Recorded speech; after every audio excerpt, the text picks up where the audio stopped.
Good morning, my Fantasticos. It's Lynda Mullaly Hunt, author of Fish in a Tree.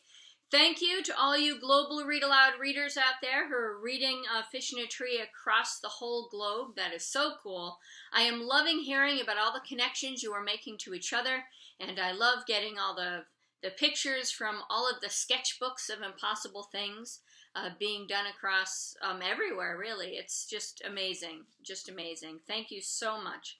So I am here to read the next installment. I believe it's chapter 24, and then answer some questions for you guys. So let's jump in.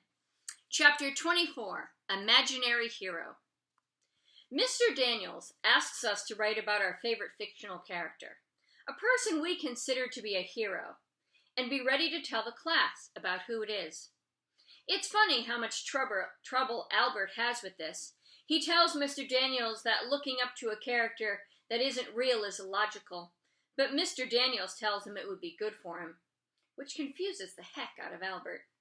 He mumbles all the way back to his seat. Albert never mumbles. He either talks or he doesn't.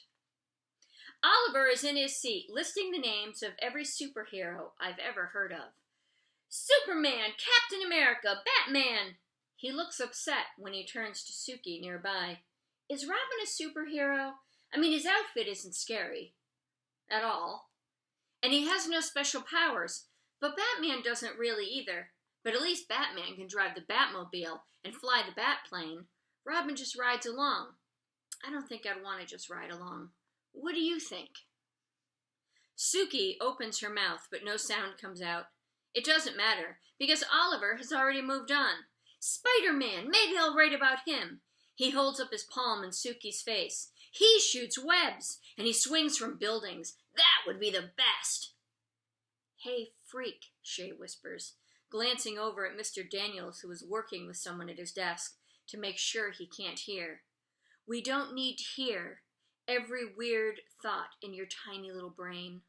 We're trying to work. Oliver's face is unmoving until he says, If I were Aquaman, I would summon the piranhas to take you away. You could be their queen. Keisha starts laughing, and Mr. Daniels finally looks up. Keisha? She puts her arm down on her desk and leans her forehead against it, trying to stop laughing. But the more she tries, the more Shay glares. With Mr. Daniels watching, most everyone goes back to their work. After a while, even Keisha does. But I keep looking around the room. I love how Albert can't choose one character, while Oliver wants to write about everyone. However, I don't love how much trouble I'm having writing about my character. Makes me wish I were a fictional character. Time space. When Mr. Daniels calls me up to his desk, he's holding my paper. A teacher holding my paper is rarely a good thing. But Mr. Daniels doesn't cover my paper with red ink, like other teachers. They used to look like they were bleeding. Mr. Daniels has written in green, and he apologizes for not being able to read my writing. He says that my character sounds really interesting, but he'd like to know a bit more. Will you read it out loud for me, he asks. Uh-oh. I take it, squeezing my eyes into slits, trying to read my own writing. I wait for him to pressure me to try harder, to do something I can't do. He slides the paper out of my hand. Well, he says, why don't you just tell me instead of reading? First of all, tell me your person's name. I feel such relief that I'm afraid to blink. I hate this pressure. By this time, I've been saved. I keep my voice down so no one can hear. It's Roy G. Biv. Oh, wait, he says. Like the colors of the spectrum? I nod. He stares. Before he can tell me I've messed up the directions, I say, You said fictional, and I figured you meant a book character from like Alice and Alice in Wonderland. But Roy isn't real. And there isn't any other character that means as much to me as him. I love the colors, and I use them in my art, and art is about the only thing. I stop, before I confess to feeling like a failure at everything else. That's clever, Ellie, he tells me. I actually like that you chose someone who isn't a book character exactly. You think out of the box. I see a mind movie of me standing outside a huge glass box. Everyone else is inside it, together. Do you know what that means? To think out of the box, he asks. I shake my head. It means that you are a creative thinker. You think differently than other people. Great. Just once, I want to be told I'm like everyone else. It's a good thing to be an out-of-the-box thinker. People like that are world changers. Wait, his face doesn't look like this is a bad thing. Is that like setting the world on fire, I ask, smiling a bit. Exactly that, he nods. Then he stares at me long enough for me to wonder what he's thinking before he sends me back to my seat. Time space again.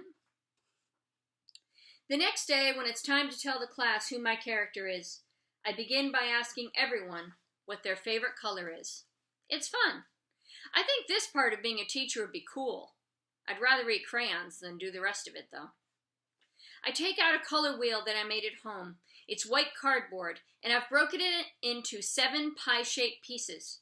I figured out that each angle has to be 51 degrees to equal 7 equal pie pieces. I used Travis's protractor to draw the lines exactly, and then I colored each piece with a different Roy G. Biv color, and then I made them really dark. What color do you get if you mix all the colors together, I ask.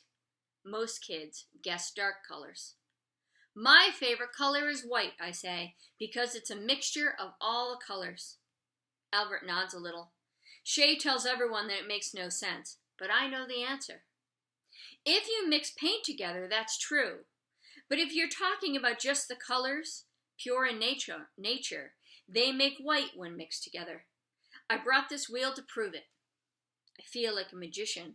I show them the wheel with all its colors. Then I stick a paper clip that I've unbent through a hole in the center and spin the wheel. It turns white as it spins fast, and as it slows down, the colors reappear. Jessica leans forward.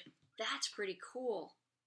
Shay looks at her with squinty eyes until Max agrees, and then she nods and agrees too. Are you going to give that away? Oliver asks. I hesitate. I wasn't going to. I look down at it, but I guess I could. You like that, huh, Oliver? Mr. Daniels asks. I'd give it to my bus driver. She likes things with rainbow colors. Well, that's thoughtful of you, Oliver, Mr. Daniels says. I sit down at my desk thinking about whether I should give the colored disc to Oliver. Jessica and Shay are talking behind me. Can I have another bracelet? Jessica asked Shay. I don't think so. I can hardly keep up with people wanting them. Besides, you already have enough. Well, I wouldn't mind another. There is a pause, and I want to turn around, but I'm not supposed to be listening in. Listen, Shay says. You have 7 already. I have other orders to fill first. And besides that, you still owe me $3 for that last one. I'm not giving you another one until you pay me for what's already on your wrist. Wait, I whip around. I can't help it. You charge your friends for those friendship bracelets? Eavesdrop much? Yeah, so what? You want one? Jessica leans forward. Wait, you're going to give her one? No, idiot. I'm not going to give her one. She's going to pay me. But you know what? Allie should pay more. A lot more. She turns to me. $10. I laugh. No thanks. I'd rather wear handcuffs. I can't believe Shay charges her friends for something that's supposed to stand for loyalty and friendship. And I can't believe they paid. You are such a dope, Allie Nickerson, Shay says. I look over at Keisha and Albert and realize that I have been. I've been lucky all along, and I just didn't see it. So that's the end of chapter 24, and one of the longer chapters in the book. So I hope you enjoyed that. So let me jump into some questions. Let's see. I've had a few of you comment about the cracker scene where Albert and Keisha ask Allie, so why does Shay dislike you so much? And then that misunderstanding with the crackers. the the idea for that came from when I was a waitress at Friendly's, actually a really, really long time ago. And I used to volunteer to take the section in the back where the teenagers would sit. They would come in after school, and so a lot of kids, like middle school, early high school, would come in and they fill up those booths. And I like talking to them. They crack me up. So anyway, there was one day where a whole bunch of them were out there, and one of the girls was in the restroom, and when she came out, she sat down and she proceeded to eat these French fries. And finally, one of the other kids at the table said something, and she thought that she was eating her own fries, but they turned out to be his. And so I changed that a little bit, and to work for this story, I had to think, well, how would that work? She wouldn't be leaving the table and such, so I had them stashed in her pocket instead. Let's see. I have the Snail Slime. Somebody asked me about the Snail Slime. Actually, the Snail Slime that I referred to, that you needed 3,000 snails in medieval times to make the color purple as a dye, and that it took 3,000 of those snails to make a cloak for royalty. It was a sign of affluence, of having a lot of money to be able to wear the color purple. That is actually the very first fact that sort of made Albert sprout in my head. I knew he was a scientist, and I knew his name, and I knew what he looked like. I knew how he felt. I knew that his personality was a little serious, on the serious side. But he really sprouted in my head when I ran across that fact on a blog. It was actually a blog written by Sarah Albee, who is a fantastic nonfiction writer. So I can thank Sarah Albee for that facet of Albert. He just he just took off from there. And then I started Googling. I probably spent, 200 hours researching facts on the internet and on, science books, and just took pages and pages and pages and pages of facts that were a little out of the ordinary, or things I thought that kids would think are interesting.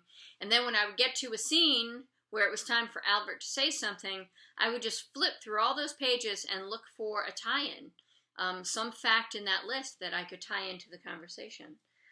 I had a question about alone versus lonely, that scene where she defines those two words for Mr. Daniels. Actually, I remember thinking about those two words myself. I think I was still in elementary school.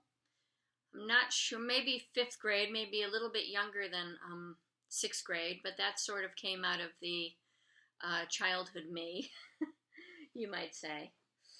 And then Oliver. Can I just say how much I love Oliver? I love Oliver, and part of me wishes that I had given him more in the book. I have been thinking about writing, not a sequel, because a sequel would have to be from Allie's point of view, but I have considered writing another book when all of these kids are 8th graders, so it would be 2 years from now, and writing it from Albert's point of view, because I really love Albert, and Albert has more to say. And I do believe that I would give Oliver a bigger part in that, in that book. I've known a lot of kids as a teacher, and as within my family, and watched some of those kids grow up. Kids like Oliver who had a really hard time keeping their butt in the chair, and sometimes had a hard time following along in school. But I'm telling you, the brains those kids have, man, they grow up to be world changers. They grow up to do big, big things. They're usually very intelligent. And although school can be tough, and you guys know that school was tough for me when I was young too. Those mind movies and stuff, my brain was always spinning.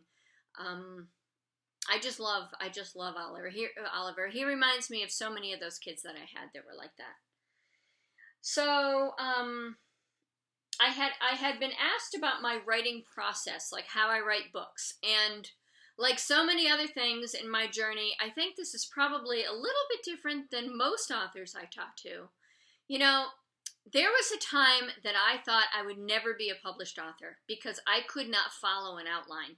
I can write an outline, which is sort of, a plan for a chapter, but I can't follow an outline. I mean, outlines point and laugh at me. I mean, it's just like you just can't do it. And for the longest time, I thought I'd never be published because I could not write and piece a book together in the exact same way that everybody else could. And what I finally realized is that I don't have to be like everybody else. I just have to find out what works for me. And I found out what works for me.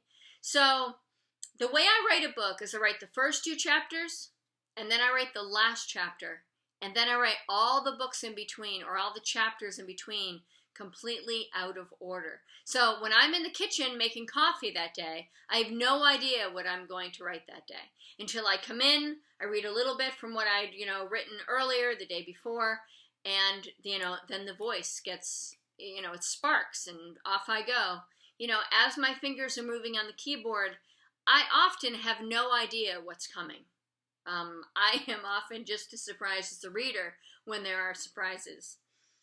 Now, what I do, how could you possibly write all those chapters out of order and keep track of them? Well, what I do is when I finish a chapter or a scene, I write it on a 3x5 card. Now, these are actually from One for the Murphys, my first book. But I create a card for every chapter, and I color code them for a circle for every character in the chapter so that I can keep track of, who appears when. And I just put them on this magnetic whiteboard in my office, and it becomes a giant puzzle. So occasionally I'll be taking clothes out of the dryer and folding them, and just all of a sudden it'll pop into my head, oh my gosh, this chapter has come before this chapter because of such and such, and I run down here and I move the cards around. Now, when I was done with One for the Murphys, what I had were 50 cards about a girl named Carly Connors who lands in foster care. And I wasn't positive it made a book, so I just went through the pile of cards one by one, took a card and said, okay, she despises Daniel, so I'm going to put it on the floor at the beginning of the book. And then I take another card and say, okay, well, she and Tony are friends, so I'm going to put it, 3/4 of the way through the book. And I laid out all the cards that way. Now, the first time I laid out the cards, I had a whole lot of chapters, probably like 10 or 11, without a green circle. And that stands for Daniel Murphy. He was a very important character. I couldn't go that many chapters without him. So I, switched the cards around.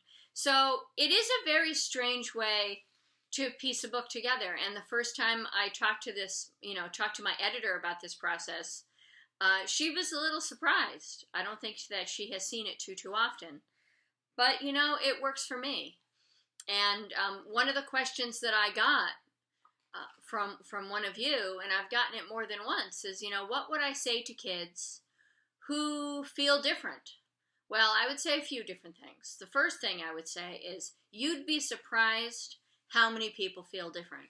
I think in this world, everybody has periods where they feel different, where they feel that they haven't fit in. Even if you look at the kids that seem to be surrounded by friends, I guarantee you that they feel that way sometimes too. And I just think it's really important that you be yourself, you be who you really are, and attract people who will really like you for who you are. You will run into the Shays of the world. I have getting a lot of questions. Why is Shay mean? Why is Shay mean? Does Shay become friends with Allie at the end? Well, I'm not going to answer that question. You're going to have to read the book to find that out. But, Shay is mean because sometimes you run into people in life who are not kind. And you cannot control what other people do. You can't do that. But you can control how you react to that. And you have to remember that just because somebody says something doesn't make it true. The Shays of the world, they have different reasons. And you haven't gotten to that. There is a reason Shay behaves the way she does. It's not an excuse, not a reason to treat other people the way that she does, as Keisha points out that's in that scene. But there is a reason. There is a reason that she acts that way. And you'll find out what that is. But again, if you feel different, if there's something about you that sets you apart from other people, Um, I really think that one day you'll be so happy that you have that part of you that makes you different than other people. Because I felt like I didn't fit in when I was a kid. I didn't. You know, there are a lot of similes and metaphors in my books. That's because I think all the time in similes and metaphors. Both of my kids do too. And, you know, it sometimes would make me feel a little odd when I was young. You know, the mind movies that I experienced when I was a kid, I would have wished those mind movies away when I was young. But look at me. You know, I have this dream job now. I'm writing books and I'm traveling around the country and I'm talking to kids. I mean, kids and telling stories are my two favorite things in the whole world. And so now I have this career where those two things have banged into each other. It's just perfect. You know, how am I able to do that? Mind movies. Mind movies, the very same things that frustrated me so much as a fourth grader. I grew up to learn how to use them, to do something that I absolutely love to do. And so, you know, you got to search for the things that you're really passionate about and work hard at them. And the things that make you different are the things that make you special. They really are. They truly are. So, you know, believe in who you are, work hard at the things that matter to you, and I really do think that someday you're going to be very, very happy about those things that set you apart. So, let's see, do I have any other questions? I guess I don't have any other questions for this section written down, but let's see. I'm sorry. I just want to make sure that I haven't forgotten anything. Oh, actually, I did get a question about how do you say goodbye to scenes that you have on paper? Like, once you write down a scene on paper, isn't it really hard to throw it out? Like, how do you do that? And actually, it is hard to do. Have you ever heard of deleted scenes on a DVD? You know, if you watch a movie and you go to the menu on a DVD, it'll have deleted scenes, and there are things that have been removed from the final movie. Well, for every book, I have my deleted scenes file. And when I have to get rid of something, I will copy it, paste it into the deleted scenes file, go back to the book and delete it so that it's gone from the book, but it's not gone forever. And then if there's something within the book that I think I might want to take out, but I'm not really sure, I will actually leave that stuff in the book, but I'll color it in light gray. So it's there, but it doesn't really show up very well. And then when I do read-alouds out loud, because when I sit down to revise a book, I set an entire day aside to read the whole book from beginning to end out loud in one sitting. Because there are things you catch reading something out loud that you just don't catch when you read silently. So there are two ways that I handle that. Usually, if something is turned into a gray color, because I'm on the fence about it, I'd say 9 out of 10 times it ends up in the deleted scenes file, which I have those still. I still have those for both of my books. And I'm in the process of creating more deleted scenes files for other books that I'm working on. So I guess we're at about 25 minutes for the video. So I am going to run off and let you guys get back to all the really cool activities that you're doing. And please keep questions coming, and I will see you soon. Have a silver dollar day, and thank you again for reading Fish in a Tree for Global Read Aloud.